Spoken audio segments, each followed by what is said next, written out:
Hello. तर इथे संध्याकाळच्या स्वयंपाकाची तयारी चालू होती. इथे माझ्या भाकरी बनवून झालेल्या. ही सर्वात शेवटची भाकर मी भाजत होती. त्यानंतर मी चपात्या बनवायला घेतल्या. 2च चपात्या बनवायच्या होत्या, त्या पण इकडे रेडी झालेल्या. त्यानंतर मी कोबी आणि बटाट्याची भाजी बनवायला घेतलेली.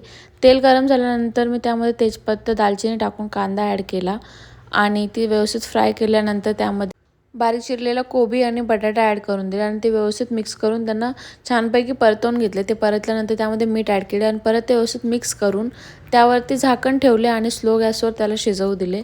पाणी नाही टाकायचं. ही भाजी फक्त वाफेवर बनते, तर वाफेवरच बनवणार आहोत. त्यानंतर कट केलेल्या मिरच्या टाकल्या आणि थोडं ड्राय स्पायसेस ॲड करून सर्व मिक्स करून परत झाकण ठेवून त्याला शिजवून घेतले. तर इकडे बघा भाजी इथं मस्तपैकी रेडी झाली आणि खूप जास्त टेस्टी लागते. ट्राय करा, यू विल लव्ह इट.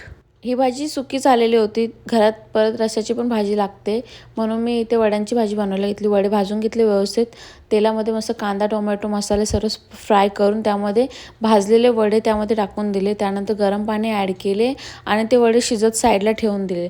आणि आज कृष्ण जन्माष्टमी आहे, अधिक मासातली. म्हटलं माझ्याकडून देवाची काहीच सेवा झालेली नाही आहे, म्हणून माझ्याकडे अनारसांचे पीठ भिजवलेले होते आईंनी. सो मी इथे अनारसे बनवायला घेतले होते. म्हटलं नाही काही तर ॲटलीस्ट अनारसांचा भोग तरी मी देवाला दाखवते. सो तेच मी इथे बनवत होते. एकसाथ मी 3 बनवले होते, जास्त काही नव्हते बनवले. ते पण मी श्री जगन्नाथ गुरूंना हे स्मरण करून ते 3 बनवले होते आणि तिघांचाच मी असा नैवेद्य माझ्या देवाला दाखवला. नंतर इथे वड्यांची भाजी पण रेडी झालेली होती. बघा ती कशी घट्ट होऊन जाते आपोआप, तिला गरज पडत नाही काही वाटण वगैरे टाकायची. नंतर पाहुण्यांचा कॉल आला, पाहुणे येणार होते एमर्जन्सी, म्हणून इकडे खिचडी पण बनवायला घेतली होती.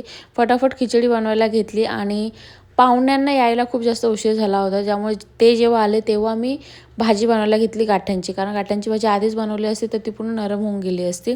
So that's all my day watch. चलो बाय, टाटा.